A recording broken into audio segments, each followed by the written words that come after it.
Hello everyone, welcome back to another video here. So, I don't know how many attempts into recording a video for this, and this is the end of Demon Souls. I will not be continuing this series further. It's a miracle that I got past this game in the first place. So, I won't be seeing any cutscenes or anything like that, but I'll be showing you my reasons why for killing off this series.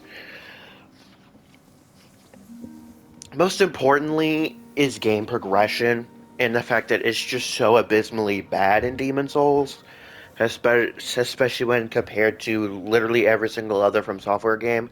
Dark Souls 1 is next closest, but that I can sort of bullshit my way through. So let's talk about some things. 1-3 Boletaria is probably so all of the 1-2s in a Boletaria's case, 1-3s, the world right but the level getting to the second to last boss is the worst in every single world except for World 2. World 2 in my opinion is the most solidly put together world. That being said, World 2 is in a complicated situation because World-2 I think that should have been an unlocked shortcut rather than just a shortcut you could just access immediately. But 1-3 is the best out of these, but it's still terrible.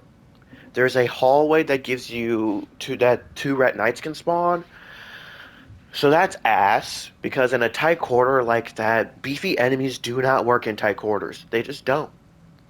It's terrible design to put, because there's not enough room to... If you are two-handing a longer range weapon, you hit something. Bloodborne sort of fixes it by most weapons actually phase through a decent amount of objects that they kind of really shouldn't. But in Demon Souls, it doesn't happen. 1-3, terrible. As for it's the best out of them, but it's still really bad because the run back to Penetrator is kind of iffy. Now, Latria's level is exceedingly long. When I'm meaning exceedingly long, it would take me about 2 hours. Like, it would take me just 2 parts to get to Man-Eaters because you have to unlock that boss fight. It is abysmally long and arduous. I can say hello to Patches here. Valley of Defilement in general is really terrible. This world is, which is World 5. World 5 is full of big-ass enemies in tight spaces, and a lot of these smaller enemies either deal poison from a distance, or straight up jump on you. And don't worry, I will be mentioning Blighttown, but I actually found Blighttown to be easy. In Dark Souls 1, a lot of people hate Blighttown, but I found Blighttown to be far easier than any other level like it in any other From Software game. Because, yeah, Elden Ring, Caelid isn't that bad. And Bloodborne, Nightmare Frontier's not terrible, which is probably the only real swamp level. Even in Dark Souls 3, it's not bad. But Dark Souls 1, Blighttown's not that bad. This is by far the worst. And World 3 is basically walking simulator in poison. I'm going to show you the real reason, well, the core reason why I am not finishing Demon Souls. And no, you won't be seeing any more bosses or anything like that. But it's because of World 4.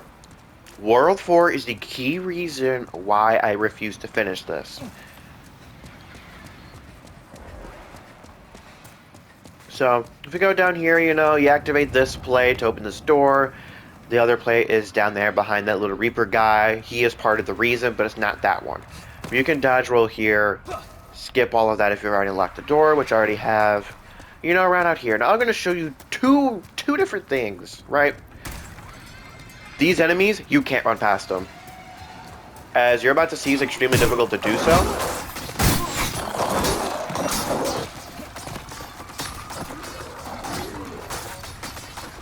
And then... see, if you run past them like that, they will catch up to you regardless. The second method doesn't really work properly either. So there's that reason. You can't run past them. In most other From Software games, you can run past, generally speaking, a decent amount of the enemies. It's not really highly recommended, though, because you'll lose out on a lot of materials, that sort of whole shtick. And however, Demon's Souls especially incentivizes you to really run through a decent amount of the levels. However, due to you can only get healing items from Boletaria, they don't actually, no other enemies actually spawn them.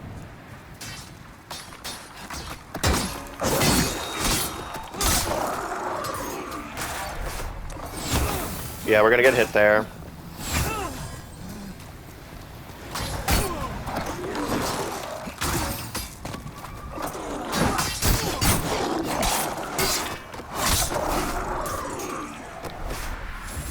Yeah, it's extremely dicey to take care of them.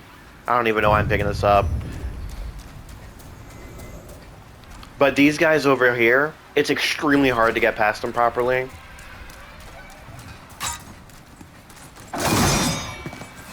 Yeah, see? He body blocks the door. And if you lure them out too far, their attacks go way too far out. So luring them isn't the best idea. One of them directly body blocks the door half the time. Even if you get past them, and you cheese your way to the without the cat room, which you can only get from Valley of Defilement. Even if you get it, you still have to deal with a Reaper that one-shots you in the dark, paired with one of his summons. That if you leave that summon alone, he'll kill you. That Reaper one-shots you. There is no real way to get past this without cheesing it. With the cat ring, which is unlocked in Valley of Defilement, which is terrible. Absolutely god-awful. Because there's also rats, and poison status effects, and bleed, which is, I believe, the only world that actually has the capability of dealing both to you, the player. Also, the character quests aren't great. Just be perfectly honest. There's not that many character quests, but none of them are really that good. And the lore of this game is extremely simplistic. Unlike Bloodborne's, which is pretty complicated and really expansive. But some other reasons, I want to move on to Dark Souls 1. Get that over with. Sorry, but I just want to be done. Demon's Souls has been taking way too long to clear. Which is fine if the worlds are fine, but World 3s aren't.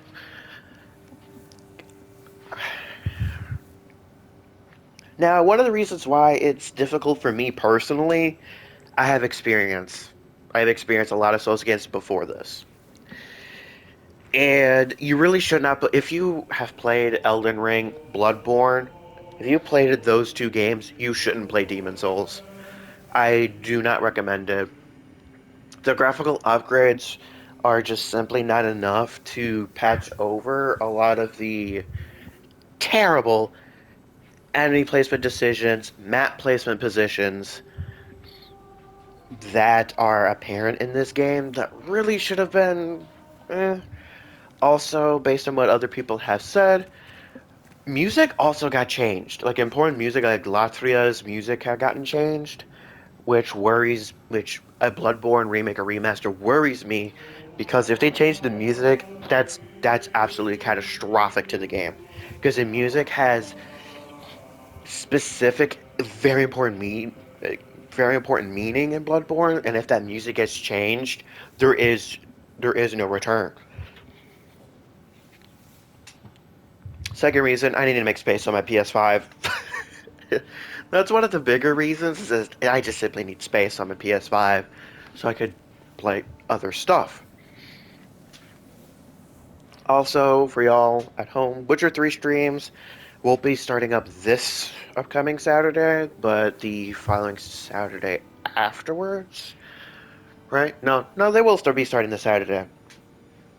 Yeah, they will be starting this Saturday, 4 p.m., 4 to 6. I will be streaming. I'll be streaming that. Now, Friday, this upcoming Friday, I will be streaming a pseudo speed run, calling it a pseudo speed run of Elden Ring. What I'm meaning by pseudo speedrun of Elden Ring, I'm prepping. I'm gonna be prepping my PS5 for the DLC. Due to on PC, my Elden Ring is modded to shit. If y'all have seen my seamless co-op Elden Ring playthrough, it's modded to shit. So y'all will actually be seeing it on PS. Y'all be seeing the PS5 version of like the DLC in terms of graphics and everything. The PS5 version looks looks a little bit better than my PC version does. The PC has mods. So that's another reason. And Atomic Heart DLC is coming out in February. I need space for literally Atomic Heart, Elden Ring, Witcher 3, and Remnant 2 because I'm working on my platinum for that. And it's a lot of games that I need the space for. Now, plans for Dark Souls 1. Dark Souls 1 will be handled very differently. Very differently than what I've seen here. It won't be a strict, straight playthrough. You'll mostly be seeing bits and pieces. You'll at least be seeing every single boss attempt. Well, not every single boss attempt, but you'll be seeing every single boss. But the game gets... Dark Souls 1 has absolutely lazy enemy placements. Like, there's literally a section that y'all will see in the Demon Runes where it looks like they just copied and pasted enemies in a cluster. They just copied and pasted them. And it's like, why?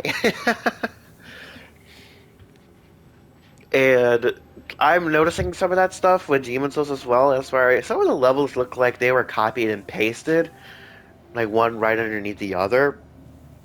And it's just like, bruh. So for your Dark Souls 1, you'll be seeing a little bit different. I will be using a ground mod on the grass shield for the fellas.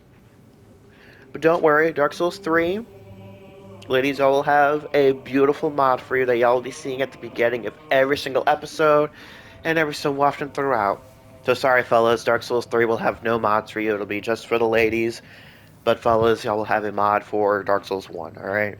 That's all I can help you with, alright? Now, my seamless co-op Elden Ring episode is edited. I just have to... It's an hour, it's a little over an hour. So, it takes a long ass time for MPC to upload properly. So, it'll be happening at the same time. So, just a quick little recap. Demon's Souls is done. I'm not continuing with it. I have beaten it. But, my recommendation for you is do not play this game if you have played Elden Ring, Bloodborne, and Dark Souls 3. You can come back to this if you've only played Elden Ring, but if you have played Dark Souls 3 only or Bloodborne only, still do not play Demon Souls. It's just such a steep drop in quality, other than visually, that you will not like it. Play this first. My recommendation for you is this game really isn't necessary to play, so I would recommend Dark Souls 1, then Dark Souls 3, then Bloodborne, and Elden Ring last. Almost in order of release, but not quite. Other than that, Friday, Elden Ring prepping stream on my PS5 version, so no, there won't be any mods for it, but I'll see high graphics and what build I plan on taking into the DLC, which I plan on taking 2 different katanas into the DLC. It's the same 2 katanas that I plan on using in my seamless co-op playthrough. Because if there's any bosses like Melania, Moonveil's not going to quite cut it. So it's going to be Moonveil. I plan on going with Moonveil and Dragonscale for more endgame. And I plan on probably using the Nagakiba and Uchigatana for other things, possibly. Probably not the Nagakiba, but definitely Moonveil and Dragon Scale. But yeah, on that note, and obviously Saturday. Wait, is it gonna be this? Wait a second. Hold on a second. Friday's not gonna be the stream. Friday's not gonna be the stream. It's gonna be okay, because I have a 4-day weekend this time. Because a few of the days I'm gonna be gone for me and my girlfriend's anniversary, which is on the 25th. See, I work tomorrow, which is Tuesday. It's then Wednesday. It'll be Wednesday. Wednesday, Elden Ring stream. I'll be starting at around 10 or 11. And then I'll keep going basically until about 5 or 6 o'clock. Just prepping my Elden Ring character on PlayStation for the DLC. So that'd be Wednesday. Then Saturday will be Witcher 3 stream. Come check it out. We're on at the tail end of the Baron. Actually, no, we're not. We're kind of in the. We're about 2/3 of the way through the Baron quest, but we'll be continuing that quest, playing some good old Gwent. So go over to my Twitch. It'll be under one of my previous YouTube videos. But anyways, on that note, I will catch y'all on the flip side.